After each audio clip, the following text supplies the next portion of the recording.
الله أكبر حي على الصلاة الله أكبر. Islam Wars, please be seated.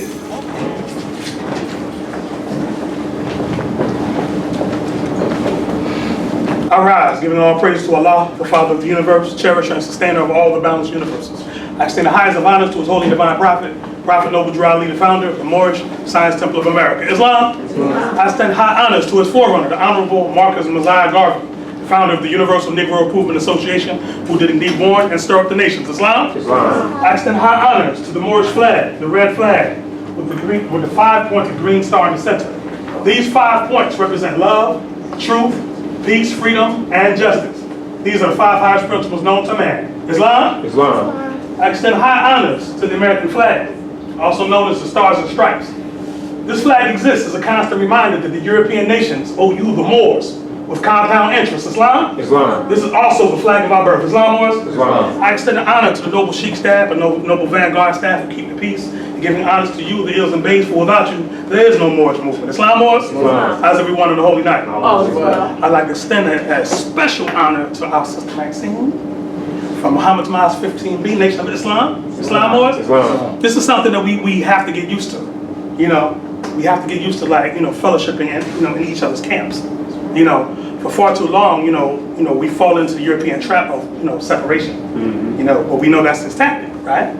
Separate and divide, divide and conquer, they say. But then they left the end part of it, divide, conquer, and rule. Because once you divide and conquer the people, then you can rule them. You see what I'm saying? So we have to remember, the relation that binds us to love and unity.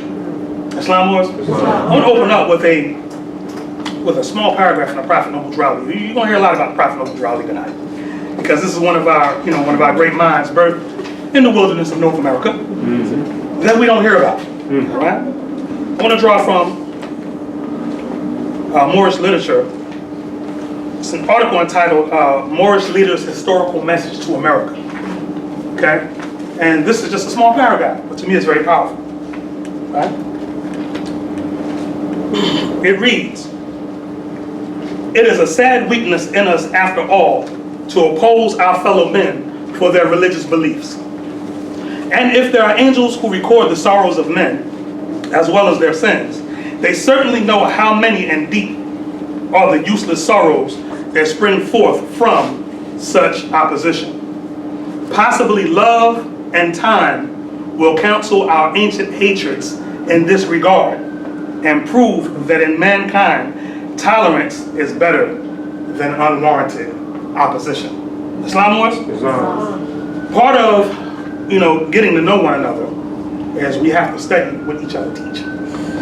You see? Because you can't speak intelligently with a person if you don't know what they're into. You see?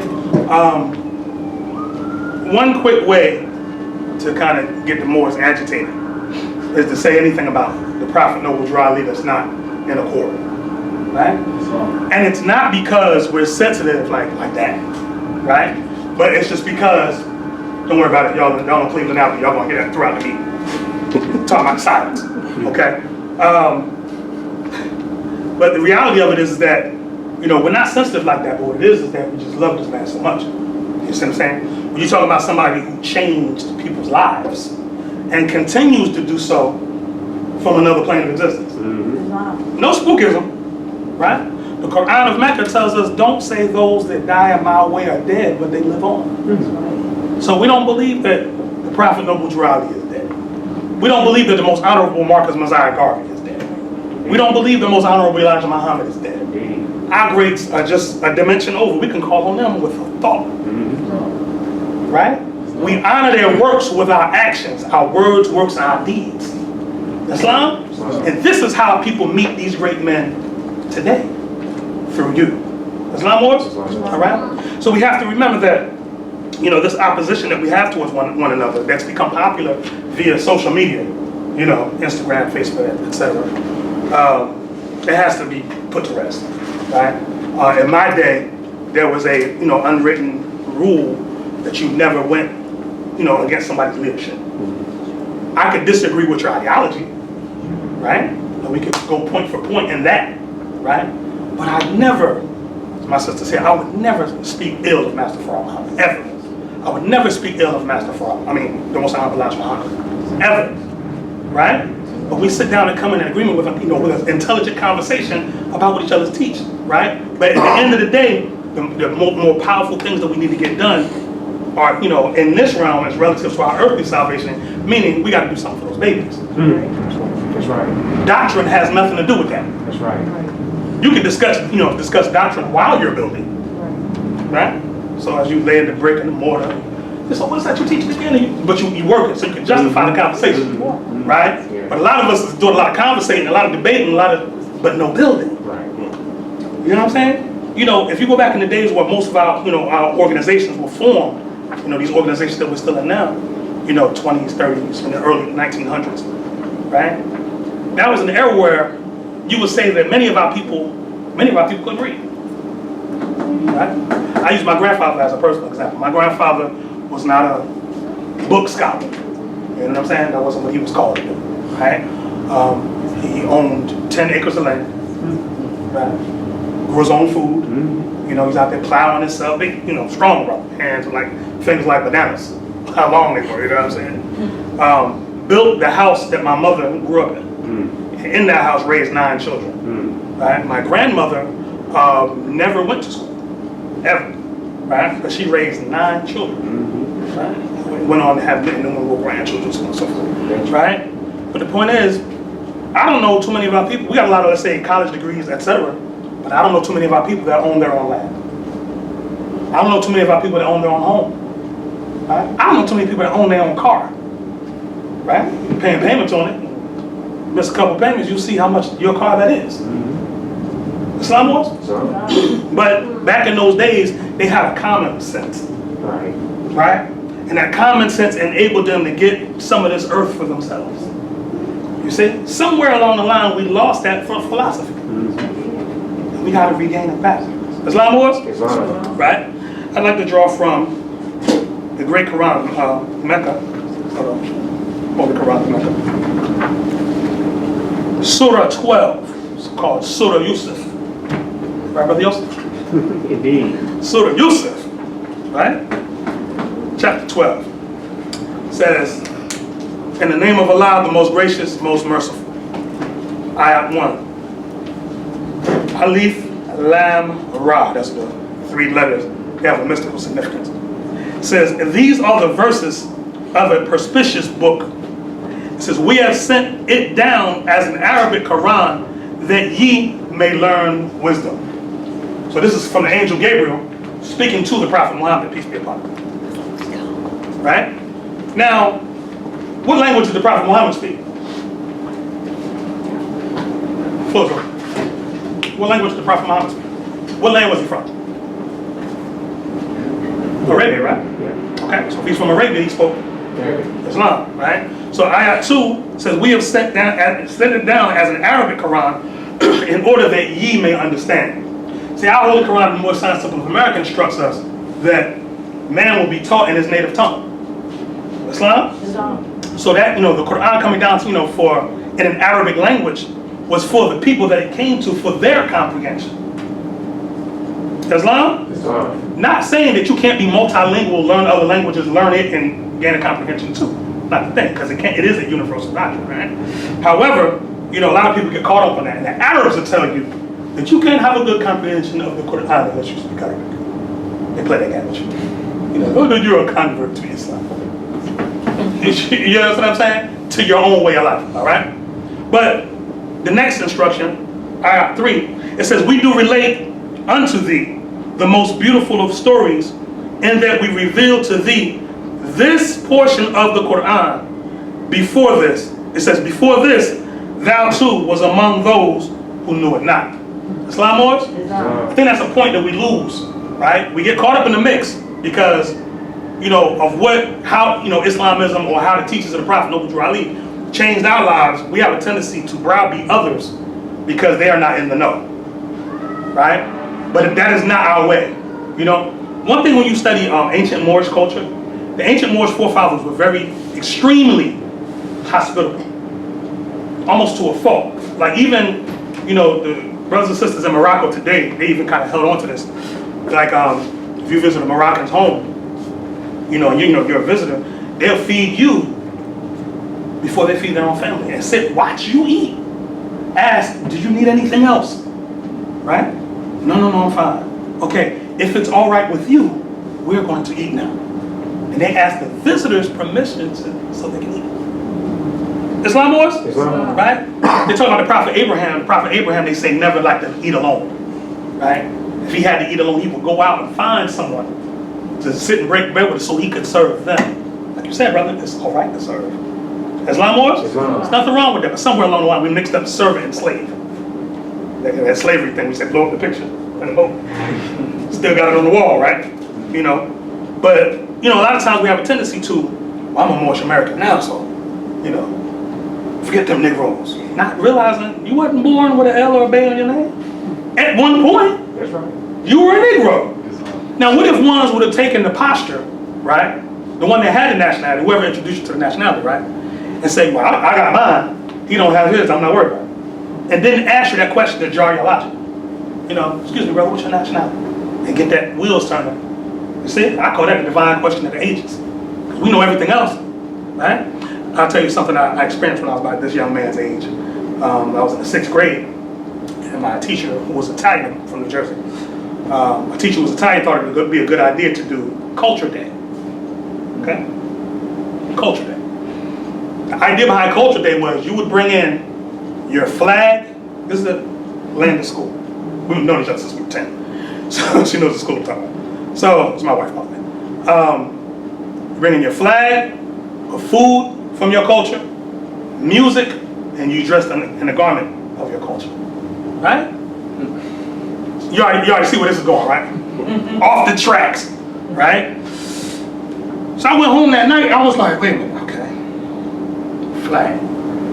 Now, we all fly that, but that's the only flag I know. She can't be talking about that.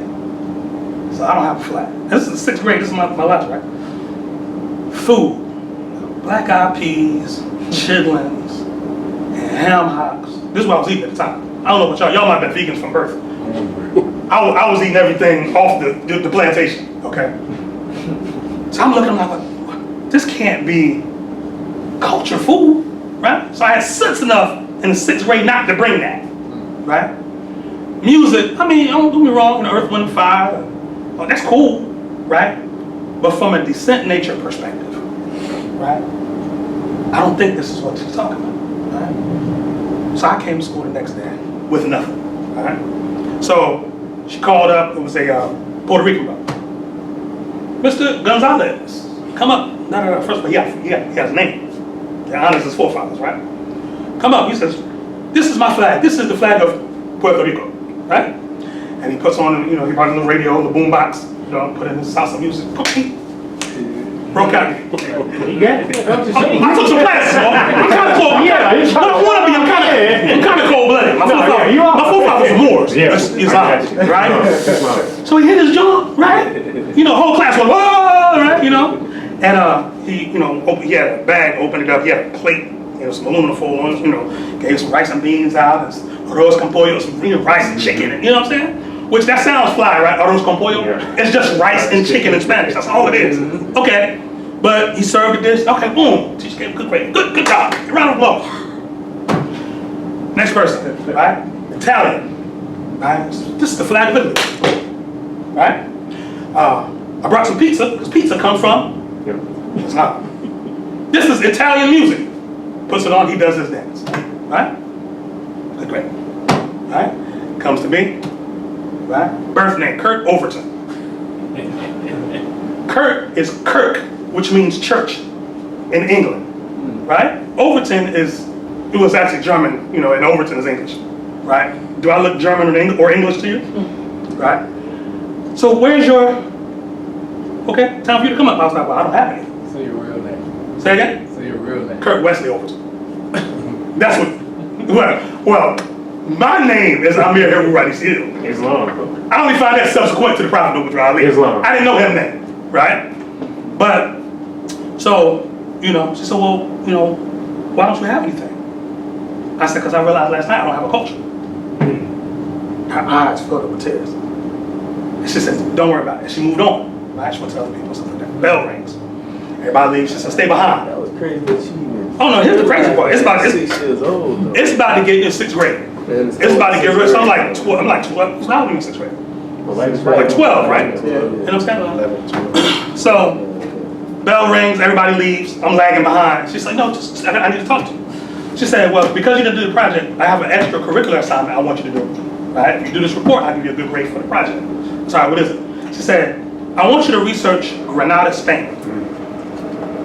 What was she trying to tell me? What happened in Granada, Spain? Put you right on it. Islam. What happened in Granada, Spain in 1492? So I do the report. Right. I'm talking about Moors but I don't know what I'm looking at. I'm just, like third party type. You know what I'm saying? And I turned it in, she gave me like something like a B or something like that. But that report stuck with me when the brother asked me years later, what's your nationality? All of that came back. Islam was? Islam. You understand what I'm saying? So, and I give honors to that teacher. She's Roman. She didn't have to put me on no path. She just be like 0, get out of my class, right? But something hit a chord in her spirit that said, nah, I need at least. I'm not gonna tell them, but I'm gonna put them on a path, like you said, to finding it out. Islam wars? Islam. So again, you gotta realize you're the only person on earth that don't know who you are. That's what I'm saying. Everybody knows who you are. Islam war. Islam. Yes, sir, please. Arise, giving all praise to Allah, the great God of the universe. Islam. Speaking of that, I think about school, just anywhere. Okay. Just how you carry yourself. People always automatically say, "You're a Muslim." You Muslim? Yeah, especially in Buffalo. When I was in school there, I just walking around, carrying myself a certain way. People automatically, are you a Muslim? Are you a Muslim? Or this, that, and the third. Like you said, they know who we are, but we don't know. Absolutely. Until we figure it out. Absolutely. So it's on. That's all gratitude for that. So, we can never get too haughty, and act like we always knew. You know what I'm saying? Because actually, it seemed like it would seem in the plane of the manifest like it was a series of accidents that led you where you were. Right? But we who deal with the plane of soul know there's no accident, no coincidence. No strange happenings. Law governs all events. Islam? All right? Next, I'd like to go to chapter 38 in our Holy Quran and the Moorish Science Temple of America. Chapter 38. For non-Roman readers, that's XXXVIII. Right? VIII. 38. Holy instructions from the prophet, the soul of man. We're not going to do the whole chapter, we're just going to hit some verses, some instructions. Basic instructions for the prophet. Okay?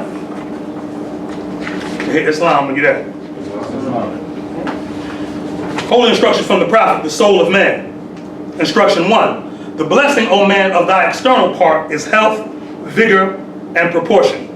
The greatest of these is health. What health is to the body, even that is honesty to the soul. That thou hast a soul is of all knowledge, the most certain of all truths, the most plain unto thee. Be meek, be grateful for it. Seek not to know it perfectly. It is inscrutable. Instruction 3. Thinking, understanding, reasoning, willing. Call not these the soul. They are its actions, but they are not its essence. Islam wars? I'd like to pause right there. Prophet Noble Drowsy tells us that the Moorish Science Temple of America is a religious organization, post 1928. Islam wars? Started off as a civic organization, right? 1928 comes with this charter. It didn't cease to become a civic organization, right? But we had to take on a more of a religious, right? Because the majority of our work was largely religious. Why is our work largely religious?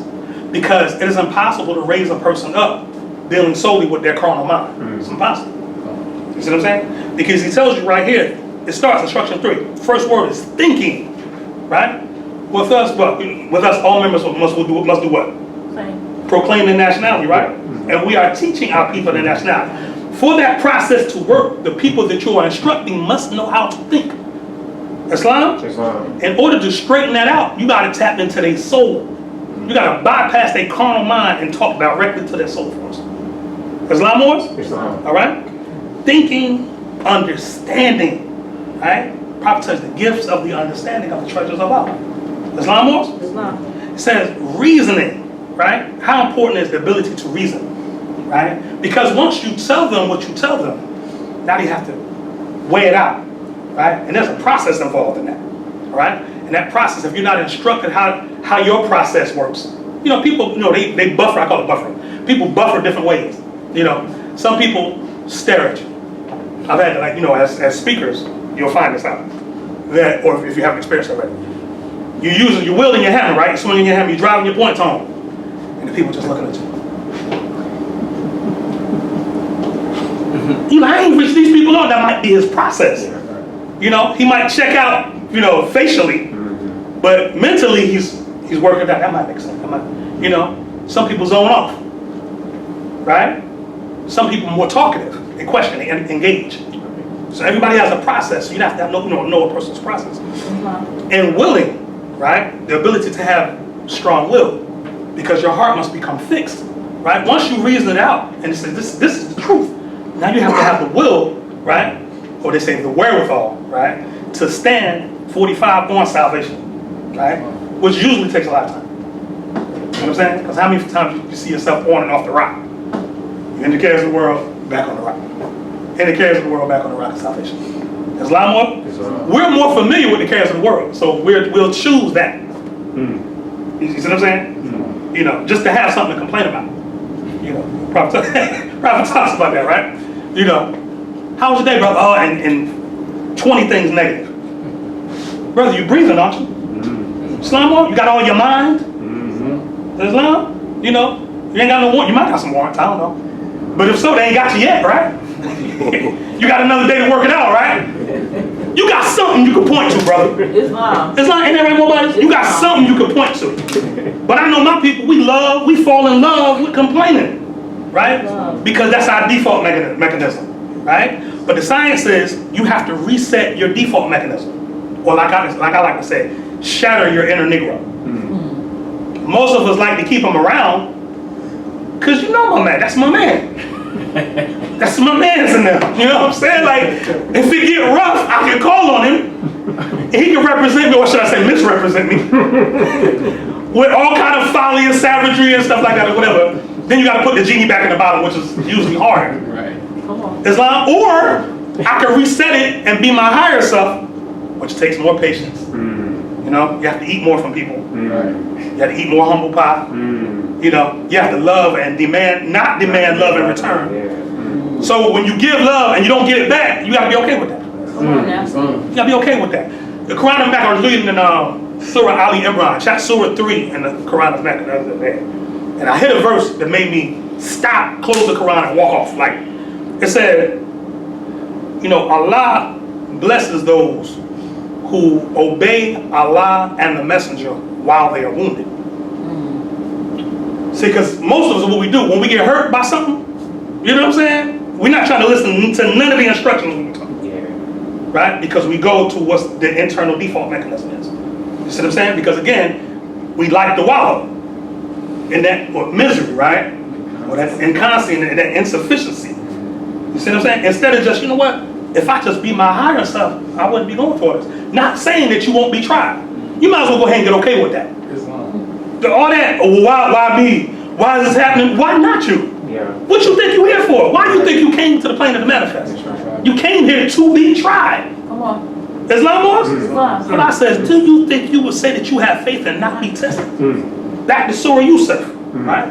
Prophet Yosef was saying, well, you know who you named after, brother? I know. Well, I started to call you when I was reading this demonstration book. Call me anytime. This prophet was so bad, isn't good, right? This brother was something serious, right? In Arabic, they refer to him as Bashara. Like, in other words, Bashara is like someone that's like a well-made human being, right? In other words, look at my brother Kenneth, like head to toe. Got the rose demonstration on his lapel. He demonstrated the prophet, right? Right? But in the Quran, Quran of Mecca, it was talking about Surah Yusuf, like this brother was so put together, so when he walked in the room, women would lose their minds. You know what I'm saying? So he was like, he found himself in a position where it says it is what it is. Y'all been there, right? He found it. Islam, I know my people. I know how to talk to us. sometimes we get too, you know what I'm saying? Yeah. Bring it home. He found himself in a position where he was in a high position in a palace, right? The Al-Aziz, which is the mighty one who's over the palace, right? He's not the sultan or the pharaoh or nothing like that, but he's under him, right? Right.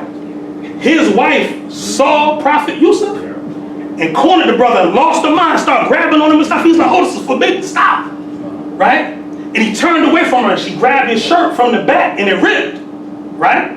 But then she figured out, wait a minute, this dude is so honest, he might go tell him, if he tell me, that's it for me. So she went, he violated me, he groped me, this is not whatever, right? He finds himself where he's in prison, right? They locked him up for it. He's in prison, he demonstrating the light. He get to demonstrate with two brothers come to him, they had dreams, right? They needed for him to interpret. Once I had a dream that my clothes was all red. Other ones, I had another dream where I had bread on top of my head. What is this about? So he worked this degree, which is dream interpretation, right? He told one, he said, you'll be freed from here, right? From the prison. Then when you get out, he said, you'll have the abundance. That's symbolic of the wine, right? He said, the other one, you're gonna get crucified. And birds gonna be eating bread, pecking your top of your head for the bread, right? So he told the one that was gonna get out, he said, look, they were thank you for the interpretation. He said, look, the one that was gonna get out, he said, when you get out, don't forget to tell, you know what I mean, your higher up, to look out for you. You know what I'm saying? Look out for a brother. Basically. What'd he do? Got out, forgot all about it, brother. Tell me this ain't your people. Say it to me. It's no foreign people, this is your people, right? We doing the same stuff today, right? But the point is that, you know, we have to, you know, how can I say? We have to look at the opportunities we've been blessed with to be the reflection of that light, right? And we got to be the most upstanding of that as possible. Islam was, you know, because when the people are seeking that light, they don't know what they're seeking, but they're seeking you, right? But when they get to you, you got to be in your best self. You know what I mean? And that's something we have to practice. That's why the Prophet said, attend your meetings. I'm saying, because every time you're here, you're practicing being your better self. You can't get no practice out there. It's too much on you. It's impossible. You can't practice out in the world. It's too much, way too much. You got bills, baby mama drama, if you're living like that. You name it. You know, Romans trying to kill you. You name it. It's too much. But at least here you got an oasis, right? You can come in and, you know, partake, you know what I'm saying, of some living water. Islam was? All right? Instruction 4, Solomon. It says, raise it not too high, that thou be not despised. Be not thou alike unto those who fall by climbing, neither debase it to the sense of brutes, nor be like, part 7, nor be thou like to the horse and the mule, in whom there is no understanding. So as is, you know, synonymous with, you know, most things the Prophet puts forth in the Quran, he's dealing with the polarities, right? And the polarities find themselves in extremes, right? So he often, you know, we built them, them extreme, you know, our people see Negro, black, and color put you in a position where you demonstrate extremes. You know what I'm saying? You extremely happy now, something happened, now you ready to blow somebody's head off. I saw a video the other day. This blew my mind because I couldn't believe that I saw it. It made me to the point where I'm gonna stop scrolling down Facebook because it's just too much. So you know they banned Minister Farrakhan from Facebook and Instagram and all that type of stuff, right? Yeah. So no, for, you know, incendiary speech and okay? But I'm scrolling down yesterday. I see 3 Asiatics in the car. It's a firearm and the armrest. I said, I know this ain't gonna go good. First of all, it was my fault because the video was covered. And you got a thing that says uncover video. It's graphic. So they did warn me. Right? How graphic could it be? So I uncovered the joint. So the Asiatics talking, they doing whatever, being Asiatics, you know, wilding out. So the Asiatic sister, she grabbed the firearm, swinging it, playing around, right? I'm looking like, her finger's on that trigger. Pow! So the dude in the back was out. You know what I'm saying? I looked, the bullet went straight through dude's head on the passenger side. He's just like this, and the blood was just leaking out on the shoulder. You know what I'm saying? You know, that's what the prophet saying when he says, you know, like the horse and the mule in whom there is no understanding. You know what I'm saying? Like, one of the first things you learn in dealing with them scimitars, fire sticks, and I'm not talking about when you put it in your teeth, right, is safety, firearm safety. play around, you swinging. You don't point. First of all, you don't pull it unless you go pull the trigger. A. B. You don't put your finger. Your finger is the safety. Right. It ain't the button they put on there. It's your finger. If your finger's on that trigger, someone's life, you could veil somebody's fall.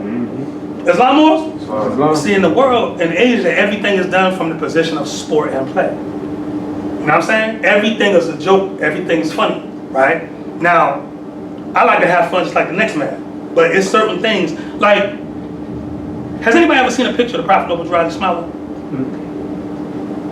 You ever seen a picture of the Honorable Marcus Messiah Garvey smiling? Elijah Muhammad and his brother. Why you don't see him smiling? They're demonstrating a degree. What degree is that? Islam, right? For those taking notes, or if you got your phones, write this word down, right?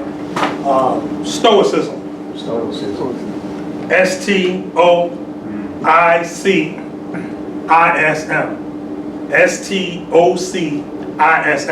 Stoicism, right? It was a school of thought back in ancient Greece, right? Well, Grand Governor, why are you demonstrating ancient Greece? Who were the teachers of the ancient Greeks? Islam? In your Holy Quran and the More Science Temple of America, wasn't there something called the Silent Brotherhood of Greece?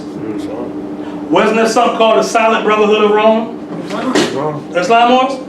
Who didn't you teach? These were all your students. If you get the book Stolen Legacy by George G.M. James, how many people actually have the book in their library? If you don't, you're bugging. What's the name of the book? Stolen Legacy by George G.M. James. So type. Look at my bag. I'm supposed to pick it. You did? Praise Allah. I will. It's a Stolen Legacy. It's a book with an Egyptian pharaoh on the front, statue. By George G. M. James. This brother was actually killed for writing this book. The Klan caught up with him in Pine Bluff, Arkansas, your territory, and ran him off the wood, ran him off the road, and cut his throat ear to ear. Islam was? Because what he, clearly what this brother was demonstrating, he was in orders. Clearly, I would venture to say he had touched the hem of the garment of the prophet. You know what I'm saying? Because the Pine Bluff, Arkansas was the last temple that he set up coming south. That's right. That was the last temple, so he had to come through there. What about if you don't see it, it's all right? Okay, I might put it up. Books on it. So, but the point is, in that book, he's telling you, he talks about the Moors in that book. He called you the custodians of African wisdom, right? He goes into the Greek teachings. He touches on Zeno, right? Which the school of Zeno is where Stoicism comes out of, right? But it was the whole thing of, having a certain seriousness about yourself so you have access to your reason. Like a lot of times when you play a lot, you know what I'm saying, you're not as locked in to your reason ability. You know what I'm saying? Because you're actually desensitized at that moment. Right. You know what I'm saying? I'm not saying that you can't have fun. But there are times when you're doing your work has to be serious. If not, the people will take you for a joke. I'm kind of telling my age shit, but there was a rapper back in the day named Rakim. Rakim had a song called I Ain't No Joke. You know what I'm saying? I used to make the mic smoke. But the whole deal is we gotta, be more serious when it comes to the prophet. We gotta be more serious when it comes to this more science of America. It's really not a game. Like Prophet says, if this is the only sole foundation that all Asiatics must depend upon for their earthly salvation as American citizens was, what's playful about that? See what I'm saying? Because if we mess this up, that's it. That's what he's saying. When you say only and sole foundation, that's it. You remove that, we back it, Negro, black, and colored. Islam, well, you hit on the Negro, right? The usage of the word Negro. In international law, they get to talking about, various different questions. Look up the word question and write at Google question and then put international law, right? So what happens is when a particular nation is going through a particular thing relative to their fate, they call that the such and such question. So in other words, write down, put in your notes or whatever, Armenian question. Armenian, A-R-M-E-N-I-A-N, Armenian question. This is when the Armenians lived, people, that lived in the Ottoman Empire territories at that time. And the Ottomans wanted everybody who lived in their territory to claim Ottoman, right? They came to the Armenians, they said, no, we're Armenian. They said, if you don't claim Ottoman, and you're in our precincts and offer you protection, stuff like that, we're gonna clash with undesirables, and enforce the law. And they refused to do that, and the Ottomans slaughtered them by the millions. Not saying this is tyranny, clearly, right? Clearly tyranny, so we denounce that, right? But when the Armenians started forming societies, right, for themselves, where they were trying to understand nationality, right? They formulated it in what they call the Armenian question. So the Armenian question was, will the Armenians have a nation of their own? Will they be able to demonstrate self-determination? So on and so forth, right? When the Jews, pale Jews, Ashkenazim, Khazarians, when they were looking for a homeland, right, they formulated by way of Theodore Herzl, right, something called the Jewish question. Same thing, right? Theodore Herzl, again, if I was to give you one of his writings and take his name off it, you would think I gave you a writing from the prophet that you didn't read, right? But he was demonstrating, he wanted to strip down the divine aspect of it and just deal with a national question, right? Because the Khazarian and Ashkenazi cats, they're not spiritual dudes. They're not, right? They're into earthly salvation only. While Theodore Herzl only wanted a national question, right? They wanted earthly salvation. They wanted some plot of land on this earth of their own, and that's it. Because the state of Israel is a secular territory. They got every form of madness you got here, there, and you would think that you see them here, they dressed in a little religious garments, stuff like that. That when they finally get their own country, it would reflect that. No, sir, emphatically no. Right? And I'm not speaking radical against any other nation, but these are the facts. Islam was, but the Prophet Noble Drew Ali made it clear that our Moorish Divine National Movement or Moorish Science of America is a divine and national movement. Because if you research the annals of history, Moors, you've never been a secular people, ever. Somebody name an ancient society of our people that was solely secular, and y'all better not say the Egyptians.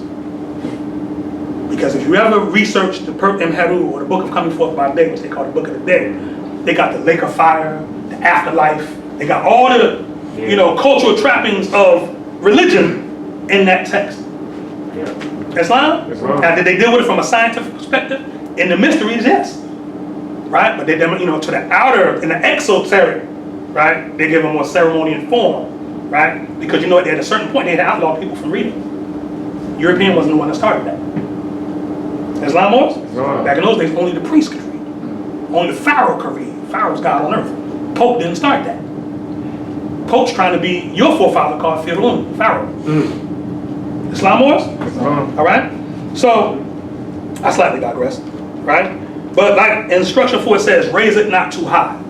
Or earlier in the record it says, boast not of superior understanding, right?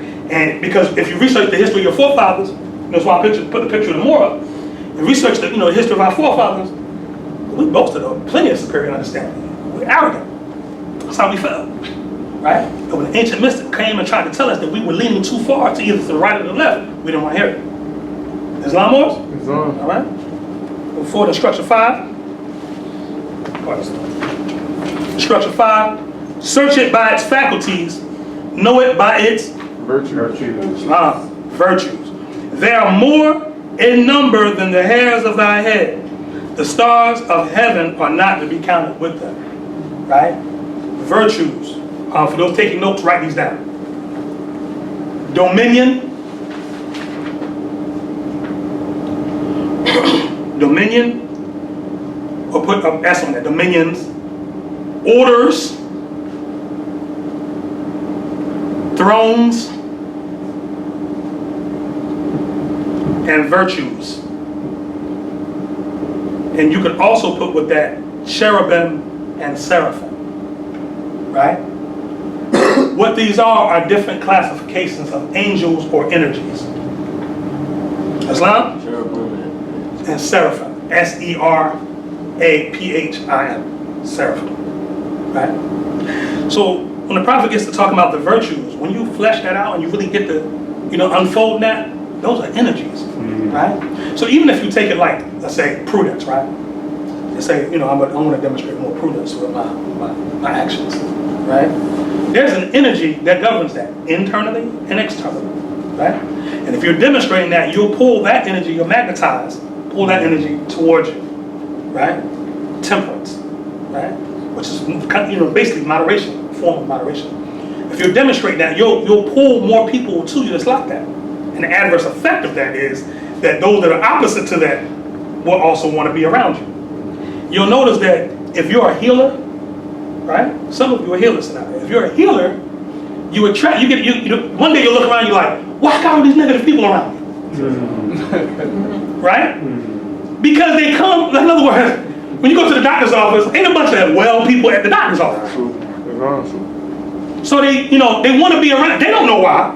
They have an earthly idea as to why they're around you, right? But they come around because I can't stand you, but I just gotta be near you, right? And you radiating, you healing, sometimes saying, sometimes being, right? Your isness is, I put that, if they can make a blog and put it in circulation, isness is a word now. But your isness sounds like business, right? Your isness is what is healing people by the virtue of, I'm just stop talking, so I'm gonna show you an emblem. Signs and symbols for conscious mind. Yeah, my Quran's been read to death. Boy, I don't throw it away though. So I want more to see some work put on this picture. So here's what happens when you're the healer, right? And the broken ones are around you. Yeah. Islam? Because you are the perfected soul, right? Or at least on a more evolved form of perfection than they are, right?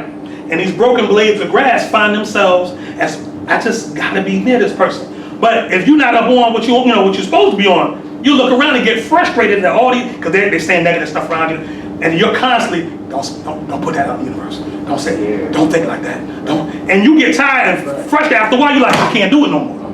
That's when you're supposed to go meditate and put it back in order, right? Because at that point, when you feel the frustration, you lost sync with your native plane. Now you become one of them.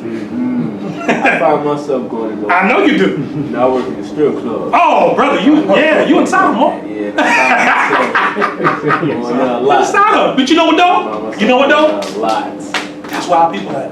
I know. Man. You know what I'm saying? Like in other words, you be sad. I'm just gonna say this because through inference, I'm gonna give my past life away. Yes. Before I joined the Motorcycle Club, man, it's a frequent strip club.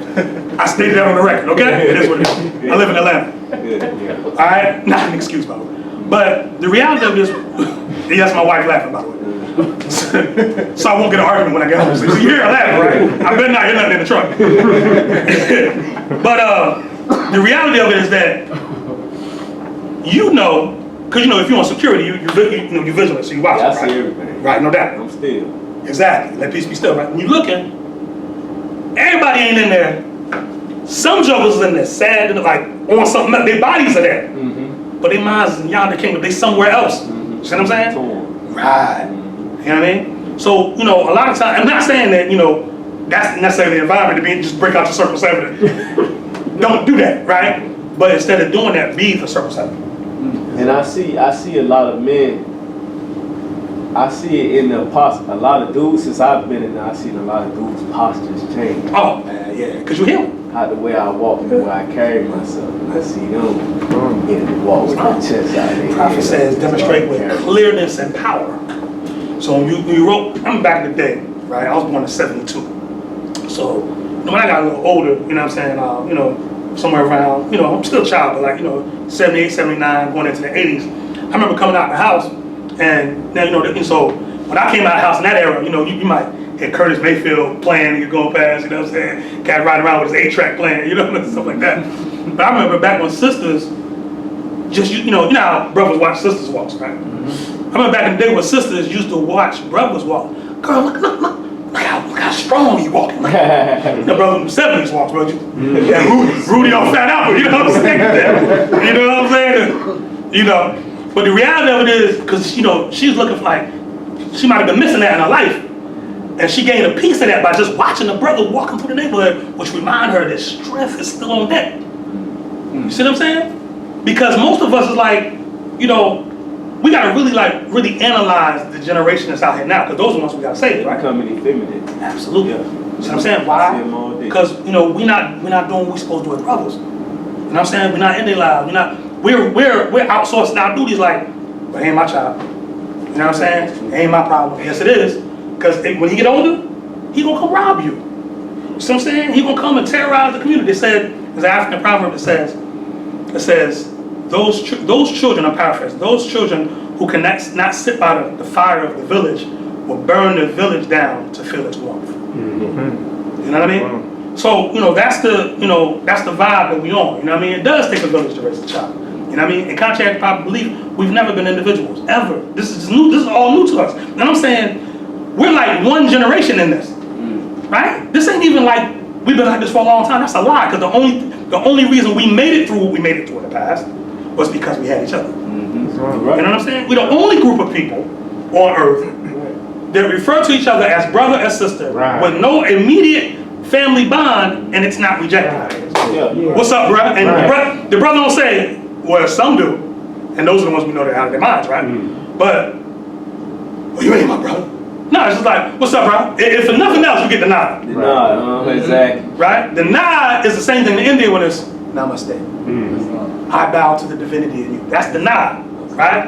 I talked to an elder. The elder explained the nod to me back in the 40s and 50s. He said, me and Brother Kennan and I, excuse me, I'm working on language. Brother Kennan and I are in an environment where we are outnumbered by Europeans. He and I are the only Asiatic, but most Americans in it, right? I'm on one side of the room, he's on the other side of the room, right? I look at him, he look at me. What's that saying? Got your back. If it jump off, I got you. We're going to get back to back and wear these Europeans out. Islam, because everything what's understood don't need to be said. You know, a lot of times we talk too much. That's why it's a silent brother. You know what I'm saying?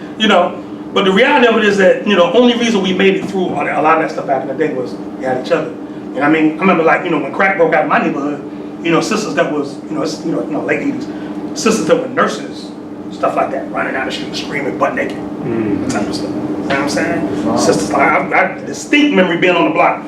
But I know that ain't Miss so-and-so. You know what I'm saying? Like, we all looked up to her because she was a nurse. You know what I'm saying? Like, wow, if she could be that, then, you know what I'm saying? But then when that happened, or when sisters were coming to the block trying to sell their babies, I give you this baby for... We were growing up like, yo, I think this is the end of the world, yo. Like, you know what I'm saying? Like, we didn't see up until that point in our short lives, that there was a way out. Or, I was one that I didn't think I was going to live past 25. Because I didn't know nobody, of the youth that lived past that. That didn't get shot or was in jail or dead. You see what I'm saying? So when 26 hit, I didn't have no plan. I had to reassess everything. Islam, Allah, praise Allah. Chicago, last weekend, 52 people got shot over a weekend. Did you see the one with and again, it's the holy day, right? I'm not dragging the vibrations down. I'm just documenting for the record. Did you see the one where a mother was holding her child? And cats break out shooting, and they shot her, and man, Prophet, he was right for holding up the sister because in the midst of all that, she's hit. When she fell, she covered that baby. You know what I'm saying? Dudes shot her, jumped the car, take off. The cats that were shooting at them jumped the car, took off after them. Ain't worried about her or the baby. You know the baby screaming. Some brothers pulled up, grabbed her, put her in the car. You know what I'm saying? Because her body was limp. You know what I mean? So they had a hard time putting her legs in. You know what I'm saying? And then they grabbed the baby and the video cuts. You know what I mean? But the point is that there was a time where when something would happen to one of us, all of us felt it. Who's old enough to remember Rodney King? The Rodney King? I seen the movie. Islam, right? Brother, how old are you? If you don't mind me asking. I'm 30. I just turned 30. Okay. I can tell you, I'm 46. When I first saw it, I owned a barbershop in New Jersey. I went out, to get some lunch. When I came back in, everybody was huddled around the television. So I'm like, what's going on? So I kind of broke through the huddle and I looked. So it was so unreal. I'm like, what movie is this? This ain't a movie. This is real. They beat that brother. You know what I'm saying? And it went out through the universe. We all knew this is wrong, and brothers start automatically. Click. Gotta do something about it. Yeah. That was happened in the movie. Exactly. But now that it inundated you with so much, or flooded you with so much negativity, now you know. It's almost hard to care about anything else. Islam, the Prophet gives you the attributes of the higher self. He says, the mother of the virtues and the harmonies of life, breeding justice, mercy, love, and right. It's hard to demonstrate mercy because you've seen too much. Islam? Do you realize that it's certain stuff you was never supposed to see? Because the problem with seeing stuff is that once you see it, you can't unsee it. It's in there now. Now you got to deal with it. Islam? Before the internet, certain problems were regional. That happened there. You'll never experience that. Islam, you know, but now everybody's going through, you know, the same things, right? Not to mention, relative to the drug problem, do you know how much drugs have to be shipped in the country to get back to the rural areas? Do you know how many tons of whatever they're bringing in, you know, to get to like Sparta, Georgia? Like you get to Sparta and it's a crack epidemic. How did y'all get crack? You know what I'm saying? Right, but how do you get, you see what I'm saying? Like to that degree where, like, you know what I mean? You know, I've been through Sparta. Sparta's rough. I know back in '97, Sparta was like one of the only counties that hadn't recovered from slavery, economically. Islam? You know, you go through some of them, those rural areas of Georgia, those slave shacks are still up. You can pull over and just look, I'm like, this is still here. Because in the European psychology, right, that's part of his legacy. The fact that he's like, we used to own some Negroes over there. Islam Moors? You know? So the point is that Moors, you know, I put a lot on you just now, right? But my purpose for doing so, you know, was to make you realize that you're a conqueror, right? Stop with the victim mentality. One thing about the Prophet, which I respect and love and adore, was that he did not allow us to be victims. You know what I'm saying? If he heard us railing on the European too much, railing, you know what I'm saying? What hand did you have to play in that? You see what I'm saying? Like, everybody, remember when everybody flipped on Kanye because Kanye said slavery was a choice? Yeah. That's why I'm ready for the truth. Hurt them. You see what I'm saying? And I'm saying like, yeah, it was slave rebellions, all kind of stuff, whatever. But had we not done the things that led up to us being enslaved, we would never saw slavery. That's right. Our Moorish elders taught us to say that if the Moors would have kept Friday holy day holy, we would have never saw slavery. Islam. Because what do we do on Friday? Because Friday, all meetings will be open, closed, promptly, according to the Circle 7 of love, truth, peace, freedom, and justice. Friday is our holy day of rest because on Friday, the first man was formed in flesh. On Friday, the first man departed out of flesh and ascended unto his Father God Allah. For that cause, Friday is the holy day, not just for Moorish Americans, for Muslims all over the world. So stop segregating yourself for Muslims all over the world. You're a part of that, what they call Ummah, right? It's a global community, right? But the whole thing is, what do we do on Friday, holy day? We ascend to the Father God Allah, right? So we're not even really doing nothing carnal unless it's a reference point for something higher. You see what I'm saying? So for nothing else, you got a day where you can practice that. And if you get practice in that, you'll expand that day into the rest of your creation, right? The other 6 days. You see what I'm saying? You know, so when stuff get too deep, you'll know how to ascend. You know, Brother Yosef, you missed the last week, we did a nice collective chant. We're gonna do one tonight too. You know, because I believe that, you know, with Friday being our holy night, you know, we have to start, you know, issuing out the keys to help people combat the stuff that's going on out there. You know what I'm saying? You know, and your forefathers, you know, discovered certain tones and vibrations of energy to help them combat negative energy. So if they felt too weighted down, they was like, no problem, I got something for that. You know what I'm saying? They go in a certain area of the home or buy a tree out in nature or whatever, and they would do their chants. You know what I'm saying? And that chant was an access vibration, right? To link spirit with, you know, the rest of the universe. Not that it's not, right? But through finite consciousness, we lose sync with that. Islam Moors? We like to consider ourselves smarter than animals. You know what I'm saying? Animals never stop being on track. They, you know, yeah, you're the Lord of the plane of manifest. Yes, you could subject them to your will, right? However, that's their lot in life, and they're okay with it. Islam Moors? Anyone ever seen an animal sacrifice according to halal requirements or kosher requirements? Yeah. Right? Or been involved in an African ritual where animal sacrifice was a part of that? Yeah. Right? If you've seen that, you'll notice that the animal, like if it's a bird, you know, pigeon or something, he's not bugging out. You know, they grab him, right? Grab him by his feathers, you know, by his wings. So they have to, you know, the wings are around, this hand is around the wing, holding the body like this. And it's, right? Or if it's a goat, they'll recite Quran to him, he lean his head back, they'll just, like he's, you know, Allah and goats are one, he's just ready to hit it. You know, he don't have no fear. Grab a human being and lean his head back with a scimitar and tell him you're going to take his neck.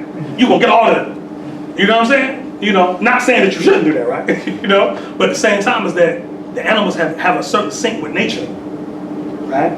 That when you read the big book, the great Quran, Muhammad, it often makes references to animals. Have you considered the ants? Have you considered the bees, deer, birds? You know what I'm saying? Because by looking at them, it reminds you, right, of what you're supposed to do, right? Collective action. When's the last time you seen a flock of birds flying? And one say, hey, y'all, let's go this way. And then they go. No, they all just, it's all in one motion, right? Because there's a unified field amongst them that they harmonize with. So, you see what I'm saying? See fish in the ocean. Exactly. You know, the same thing, there's schools of fish. Yeah, schools of fish. Islam, you know. Another thing I like to demonstrate while we're on the animal piece, like the caterpillar of the butterfly. The cocoon stage, they call it the pupa stage, right? Pupa is the root of the word pupil, which is stupid, right? So while you're a pupil of somebody, is technically you're in a cocoon, right? And what happens in the cocoon? You're unfolding, you're growing. You see what I'm saying? You know, I've had the opportunity to see a lot of you grow. You know what I'm saying? From the first time that you came, you know what I mean? And just unfolding in maturity and, you know, understanding the prophet, patience. You understand what I'm saying? And these are very important things, you know, for all, but especially for men, right? And why I say especially for men is because, like I like to say, when men fall in disagreement with one another, we kill each other. Because we're not built to argue. And you ain't gonna see two men. If you see two men arguing, either A, break it up, or two, get out the way. Because after a while, I give it 45 seconds time. Somebody gonna get punched in the mouth, somebody gonna get shot. You know what I'm saying? Because eventually one of them's gonna run out of words, right? Because you know when we like that, we can't. That's why I don't argue with your woman, right? Deal with that too. That's mine. I gave it up a long time ago. Islam, you know. But the reality is that brothers leave each other smoking in the streets because they don't know how to check their emotional body. You see what I'm saying? So that's why thinking, understanding, reasoning, and willing. You know, the actions of the soul. All these things. Soul is constantly acting, but are you in sync with it enough to harness the energy? Most of us aren't. Most of us are subject to it after the fact. You know, so you jumped on a horse with no reins. So it's just, you just, you know what I'm saying? You might stay on, you might get thrown off and kicked in the face. Right? And that's most of us in life, right? You know, and some of us got the wherewithal to stay on there and end up in success, right? But let me see you do that twice. Yeah, exactly. You know, or like the prophet said, to thee and to accident is due to praise. Not to Allah. And to accident. And to accident. You see what I'm saying? But the whole deal is that you have to have a formula, you know, for success. Otherwise, you can't duplicate. Anything you can't duplicate is useless. You know, and that's the whole thing with science. You know, they deal with the scientific formula so they can duplicate the results. So they do a particular thing and they get a particular set of results. It's okay, well, now we gotta try it again and make sure. Islam? You know, like I use the example a lot, the precession of the equinoxes. Right? So each house of the zodiac represents an age. 12 houses, each house, 2,160 years, times 12 is 25,920 years. For them to find that, they had to take 25,920 years and chart that, and to check it, they had to do it again. So you talk about right at 53,000 something years. But think about that, continuing one thought for that long. Pass it to the next generation, you gotta keep up with this. You gotta keep up with this for 52,000 years. That's who you're people. Islam? All right? But to bring it back on earthly salvation, I'm going to demonstrate Forerunner, Marcus Garvey. I'm going to draw from a couple things from Marcus Garvey's message to the people. Of course, in African philosophy, he has aims and objects of the UNIA. And you could basically take these and say aims and objects of the MST event, right? And I'll just hit the headers and I'll just read a couple of them. And I'll open the floor for questions and then we'll do the chat, then we'll lower the video. Islam, Morris? Islam. To establish a universal fraternity among the race, number 1. 2, to prompt the spirit of pride and love. 3, to reclaim the fallen, so uplift fallen humanity, right? 4, to administer and assist the needy. 5, to assist in civilizing the backwoods tribes of Africa. That was Marcus Garvey's position on Africa at that time.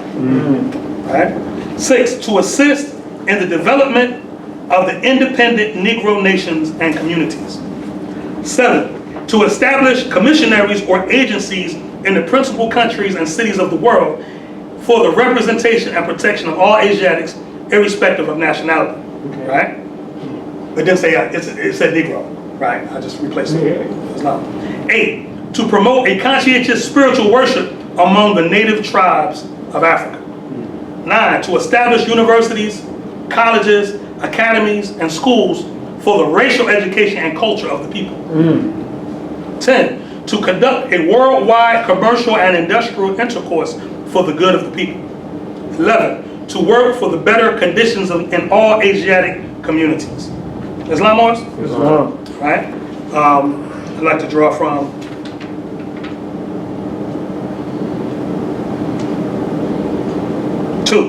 to prompt the spirit of pride and love. He said it must be the mission of all Asiatics to have pride in their race, to think of the race in the highest terms of human living, to think that God made the race perfect, that there is no one better than you, that you have all the elements of human perfection, and as such you must love yourself. Love yourself better than anybody else. All beauty is in you and not outside of you. God made you beautiful. Confine your affection to your own race, and God will bless you and men will honor you.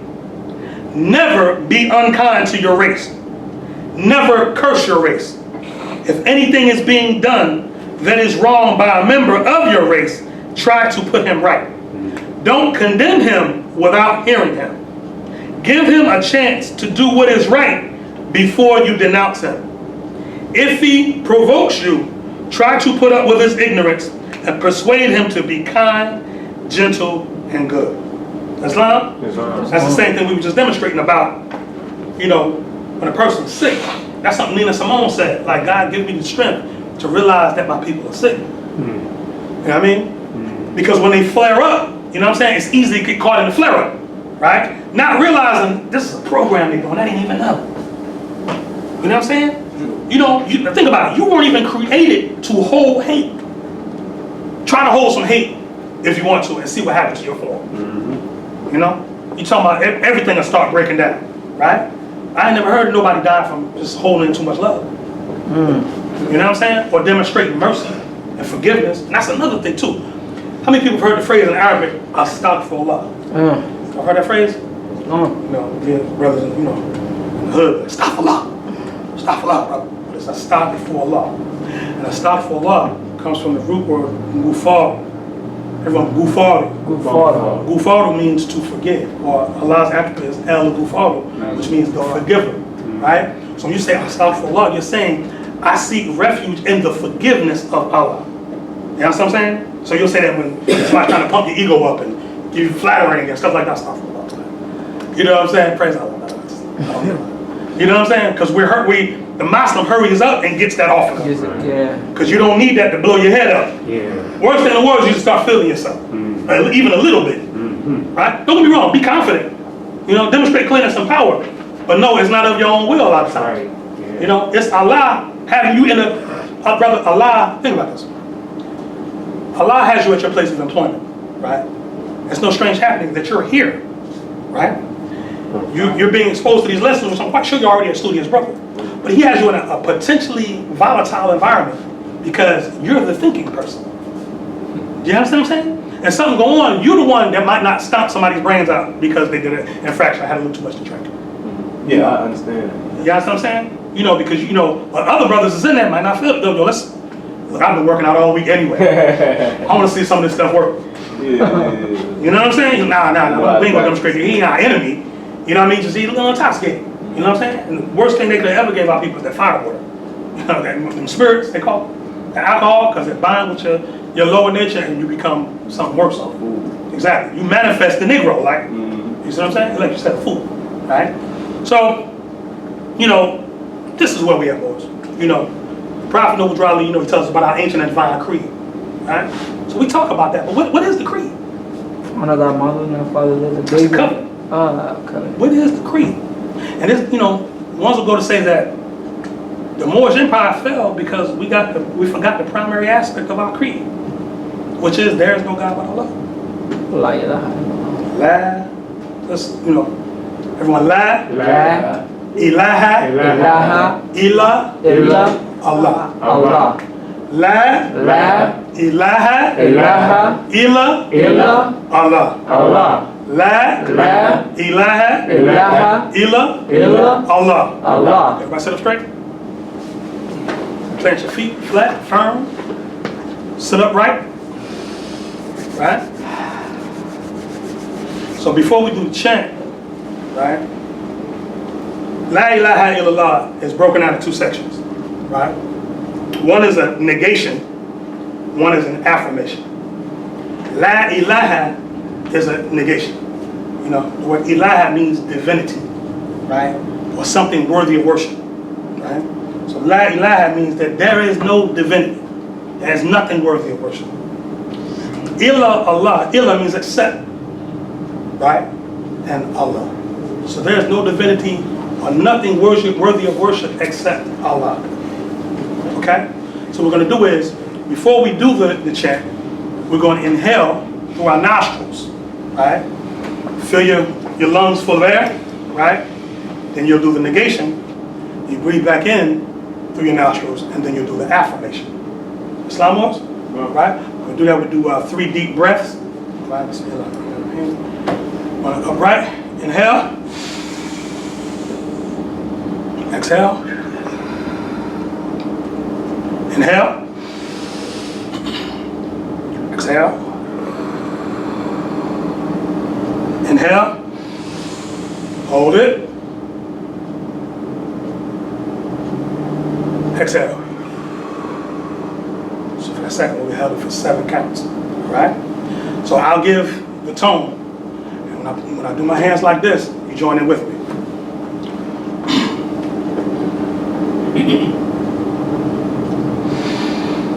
La ilaha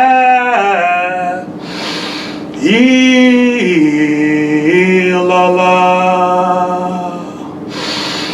La ilaha illallah.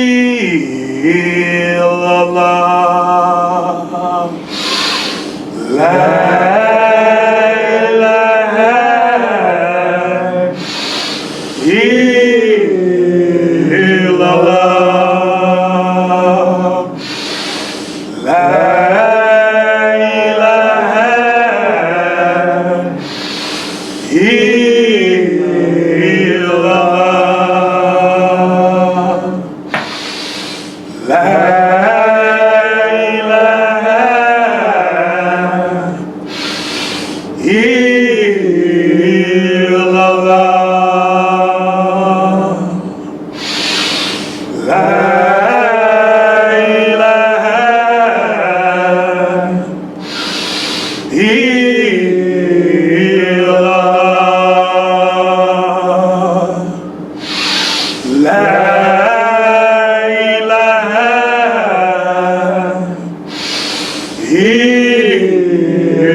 down to a whisper.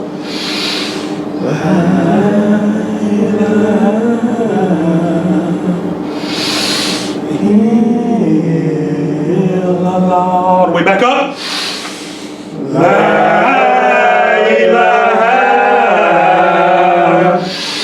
illallah. Middle way. La ilaha illallah. Whisper. La ilaha illallah.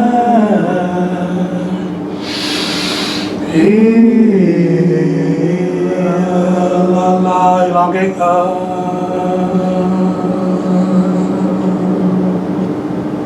Ameen. Ameen. Islam wars? Islam. Now, Islamism. how your hands? My whole body.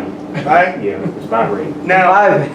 imagine, you take it back in the state of mind. Some masterminds trace themselves back as best they know, right? No. Take it back in a period of time of your forefathers, right? Imagine your forefathers on a battlefield, right? They're up against the Crusaders, Knights Templar, etc., right?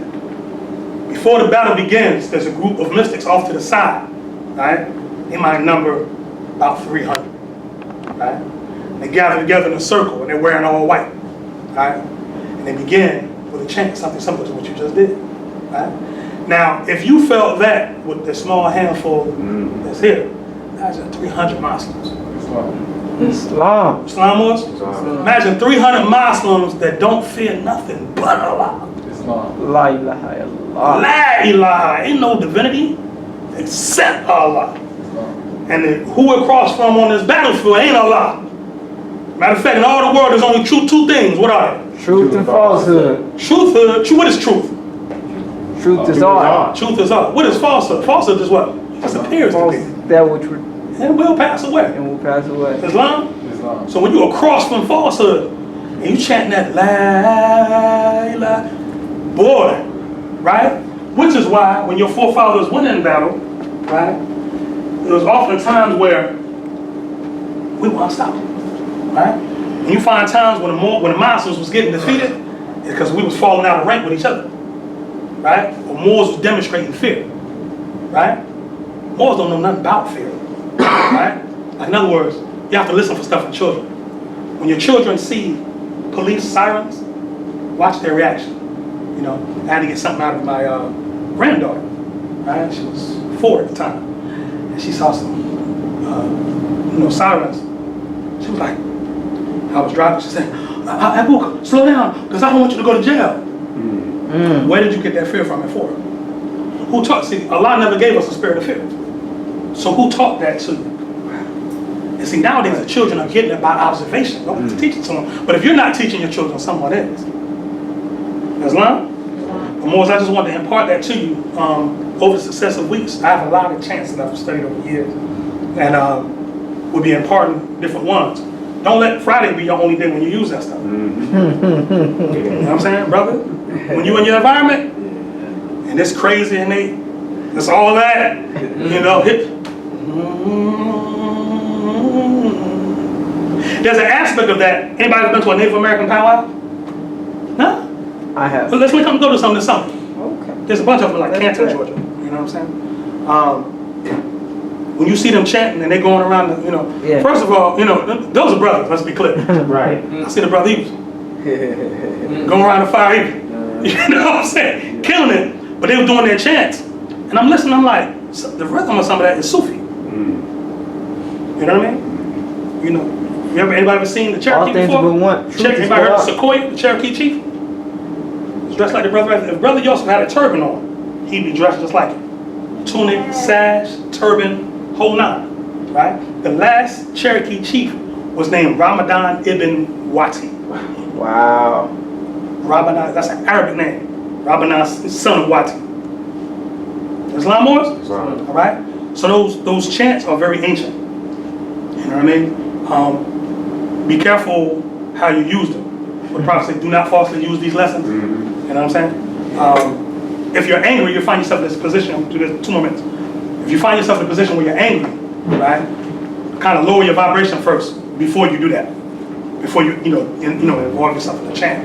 Because if you go in that state, you're going to give birth to that. Islam? Why you do your breathing before you do the chant? Because when you do the breathing, It oxygenates your brain, you know what I mean, and controls the being first to be able to go into that. Islam wars? If you can fast before you do it, that's even better. You know what I'm saying? You don't want to be full of hot wings and fries with seasoned salt on them and Coca-Cola. Not that y'all eating like that, right? But demonstrating high degrees of spirituality. Islam wars? So again, you know, take these lessons, Morris. They're yours. You know what I'm saying? Like I don't boast of no superior understanding. I just want the Moors to have what's theirs. You know what I'm saying? I get tired of other races walking around in your birthright. You see what I'm saying? And browbeating you, you know, how many people like to go to the corner store and have the Arabs talk trash to you? You know? And don't get it twisted. Them some Asian hatreds we got to deal with because like I call them war babies. Those are our children. You know? They're the children of wealthy sultans who amalgamated. Had European wives, 600 European wives in the harem and stuff like that, whatever. Children coming out, we raised them in Islam and Arabic.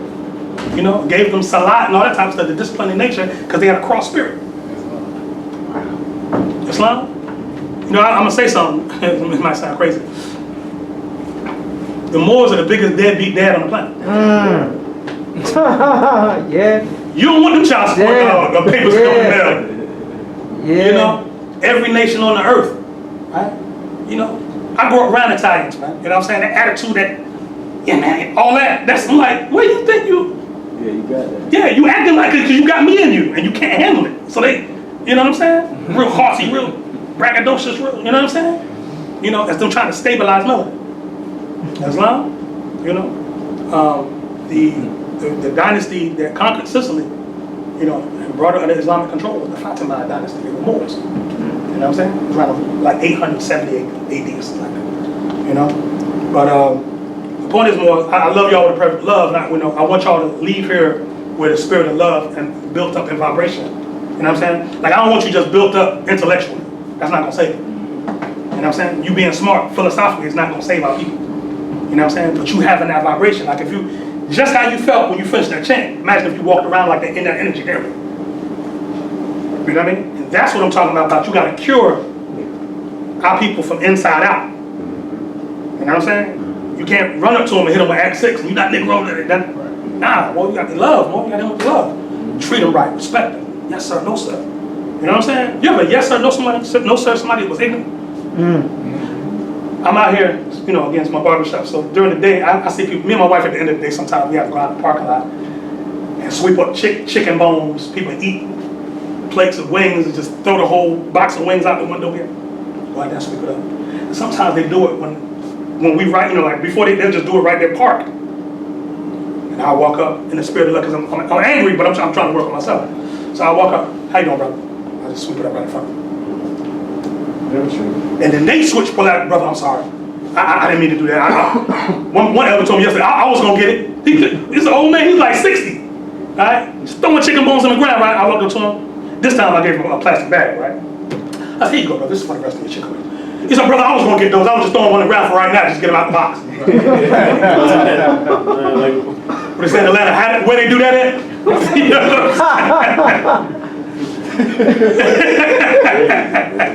Islam? That's your people though. That's your people. But see, you can't engage them because they know that, right? They don't know love though. Like I said, our people are adepts, proficient at hate, but never experience love. Our people never experience love once. So when you hit them with that Moorish love, ain't no love like Moorish love. Don't nobody love like Moor. Hit them with that Moorish love, it made them step up. Islam, be careful with that teaching of you got to meet them where they at. Careful with that, because a lot of us ain't that strong. Well, you know, I'm gonna go and I'm gonna hit the blood window, and while while we pass it around, I'm gonna drop the teachings on it. Yeah, brother, you ain't that strong. you think that's how it's gonna go? You gonna get caught up. Islam, right? Go in there being yourself and no one else. That's how you win the vote. Islam, be the best portion of yourself wherever you're on the path. Be the best of that. When you demonstrate with them, they'll feel that. There's a phrase that says, the strong rule the weak, but the wise rule the strong. Right? While the brother that had the knowledge, he got a pass in the hood. Right? Brother that had the knowledge, gangsters, no, don't bother him. Now he ain't a part of this life. He's you know, he's a bit, we got you, brother, you going. And I'm saying, we get you out here, brother. You know what I'm saying? I had older brothers tell me when I was younger, they was like, look, man, we ain't worth nothing. But you gonna go somewhere in life, right? So we better not ever see you out here, X, Y, and Z. They gave me a list of things.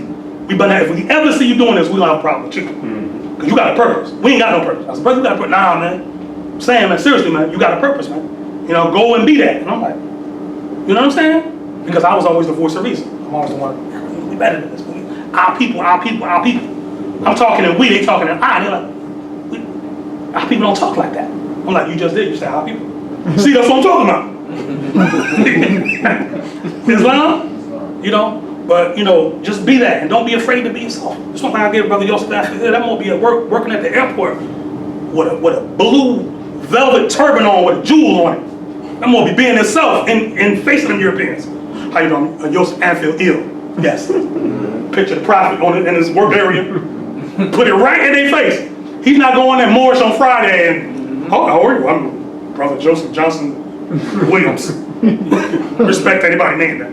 Islam Morris? You know what I mean? So, you know, Allah is love. Islam? And there's a side of Allah. That's the Allah of love. That's the Allah of thought. That's the Allah of might. Depending on the brother right here, demonstrating the Allah of might. He's a soldier, I can tell you. Allah of might. So he come to demonstrate that. Keep and maintain order. And that's needed in our nation. Remember Black Wall Street? Yeah. We built all that stuff and didn't protect it. Exactly. Islam? So if we want to build, you know, all this stuff, you know, the forerunner was talking about building, you know, especially commercial and national industrial stuff. It has to be protected. We can't outsource that. It has to be protected by people that built it, that suffered and struggled in blood, sweat, and tears. That's who has to protect it. Islam knows, right? So that's my measure for tonight. Like I said, tomorrow, like was announced, tomorrow will be at Muhammad's Mosque, 15B, at Akira's Cafe, which is right next to it, right at the corner of Old National Gabi Road.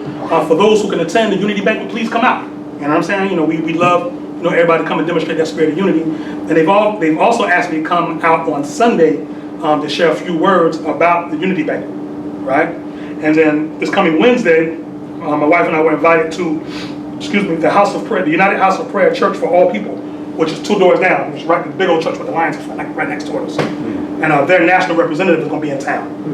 And they asked me to come, non-speaking role, but they're going to set us up front and, you know, announcements and stuff like that or whatever. But that church, if you don't know, was founded by Sweet Daddy Grace. You know what I'm saying? So this is one of the first times that Moorish Americans have been inside amongst Sweet Daddy Grace's congregation since the Canaanite Temple in 1960. You know what I'm saying? Now this is not the first time that Moors from our temple went over there, but the first time we went, I didn't go. And, you know, it was the council person for our district. She was there. And one of the Moors I sent spoke out of pocket and engaged the council person in debate. So the elders over there was like, who are those Moors? We don't want them back over here. Da, da, da. So it took about 5 years for that to burn off. Now we invited back. Islam, only because there's a minister over there that's a friend of ours. And he keeps up with our videos, stuff like that, or whatever, you know what I'm saying? And he feels the spirit. You know what I'm saying? You know? And that's what I'm saying, like, when you come in the spirit of the prophet, the people know the prophet. Islam, they might not know you, they know him, and they know what he brought. You know, and the preacher sat there and told me, he was like, brother, he said, we know that over there, that, you know, Daddy Grace was in the Canaanite temple. With Noble Drawley, we know that. You know, and you look at early pictures of Sweet Daddy Grace, you see him in Egypt, that's our brother. You know, now he did his own thing with it, praise Allah. Man is likely to find himself when he can solve his problems the best. Islam was? Islam. And you need more allies than anything else. That's right. Indeed. So that's the mindset we got to get in. Yeah. You know what I'm saying? You know, so a lot of times when you have allies, what they say, the life you save might be your own. So keep that in mind in our process of being right. Don't sacrifice an ally just to be right. It's not worth it. Islam more? Get the work done. Put the spirit, let that spirit lead you. That prophet, you know, prophet energy priest would say, keep the prophet out front. Islam, hold him up, all the nations will come. Islam, no spookism, because I've seen it work, and it's happening right now. Islam, are there any questions, my brother? With the security on your shirt, but if you have any questions, brother? Is this your first time at our temple? No, that's my second time. Second time, praise Allah. Well, brother, our doors are always open to you. You know, we like for people, you know, to work from the inside out, with this movement. Being a sympathizer is a good thing, to the movement, the platform of the Prophet. But to take out membership, is an even more powerful thing, because now, you get the, the rights and protections that come along with that of brotherhood. Because like, once you take out membership, if you need help from that brother, he can't be like, I don't feel like it right now. He's bound to get up 4 in the morning, shake it off, and be to your aid ASAP. And that's what we do to each other, do for each other. Islam, so that's the whole thing. Especially in the field that you're in, brother. You don't, I don't know, you might have an army that you roll with, I don't know. But who don't need a few extra soldiers? You see what I'm saying? That don't fear nothing but Allah. You know what I'm saying? So, if you're ever, considering taking out membership of More Science Temple of America, Temple of everything, we'd love to have you. And your family. I'm working on that. Okay, we'll take your time. Don't rush. We got instructions on that too. But what I suggest real quick, just throw you that, find her on your path. Don't step off your path to find her. You know what I'm saying? That's when you cause your headaches. That's when you find her. When you stop being yourself to go find somebody, that's when the problems come. When you find her along the way, you're on similar vibration. So, sometimes you already know that. But with that, everyone please rise. Oh, part yourself. Divine warning. I'm almost out of law. Because I got to send y'all out under certain instructions. Islam. More Science Temple of America, Noble Dry Leaf founder, home office, Chicago, Illinois, March 11, 1929. A warning from the Prophet to be read in every meeting. I hereby inform all members that they must put an end to all radical and agitated speech while on their jobs, homes, or on the public streets. We advocate peace and not destruction. Stop trying out your cards with the Europeans, for it causes confusion. There has been much confusion caused by members trying out the cards, or for your salvation. Failure of obeying my orders will be of severe consequence. We are for love, truth, peace, freedom, and when these principles are violated, justice must then take its course.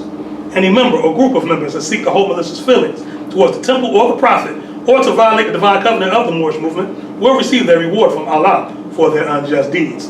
All true Moors must obey the laws laid down to them by their prophet, and if they lose confidence in their prophet, give up your card and button, cease wearing your turban or fez, and return to the state where I, the prophet, found you. For this is a holy and divine movement founded by the prophet, Noble Drew Ali. And if the prophet is not right, the temple is not right. The prophet is sending out a divine plea to all true Moorish Americans that they may do their part in protecting the prophet, their prophet, and the temple.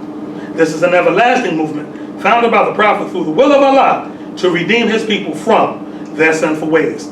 Peace. Noble Drew Ali. Islam. All praise are due to Allah in the highest of honors, to his holy and divine prophet, Prophet Noble Drew Ali.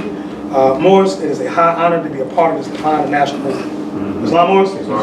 It's high time we begin to treat it as such. Right? Tomorrow when brothers come, and sisters, when the message goes out, brothers, I want beards trimmed, I want clothes pressed, I want shoes shined, I want feathers with no lint on them, I want everybody upright, independent, and fearless, on your best manners. And the prophet said, good manners are the path to old age. Islam? So on our best manners, demonstrate diplomacy. When you're demonstrating amongst the other different groups that are there, network, get phone numbers, follow up, demonstrate with the sons of men who are thine equals. If you're a member of the More Science Temple of America, give it a member of another group. You know what I'm saying? Exchange phone numbers with them. You know what I mean? If you're a Sheik, give it to other, officials and the other, other groups. And, exchange from, because, again, this whole thing that we got to do is building relationships. You know what I mean? You can't unify if the relationships are there. Islam Moors? So when they see us come through there, they should see, oh, they go Prophet Noble Drew Ali. Islam Moors? That's one thing. I really don't play with misrepresentation of the prophet. Islam, I'm a pretty lenient brother as a Libra, but there's one thing I don't play with, and that's it. Islam, when you're gonna represent that man, represent it. Come with it. Islam? Please rise, face the east, just right ahead of you. Put your feet at a 45-degree angle, stand on your square, your heels will be like this. 5 on the left, 2 on the right. Invoking the sacred presence of the 70 Elohim, who created everything that ever was, is, or evermore shall be. For our visitors, please adopt a position of prayer that's comfortable for you and give you homage to our collective creator. Please repeat after me.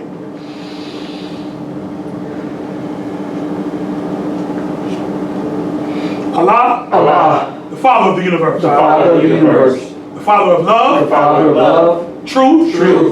Peace. Freedom. And justice. Allah is my protector. Allah is my protector, My guide. my guide, And my salvation. and my salvation. By night. By night And by day. and by day. Through his holy prophet. Through his holy prophet, Drew Ali. Drew Ali. Amen. Ameen. Islam, Lord. Islam. حي على الصلاة الله أكبر. الله أكبر. حي على الصلاة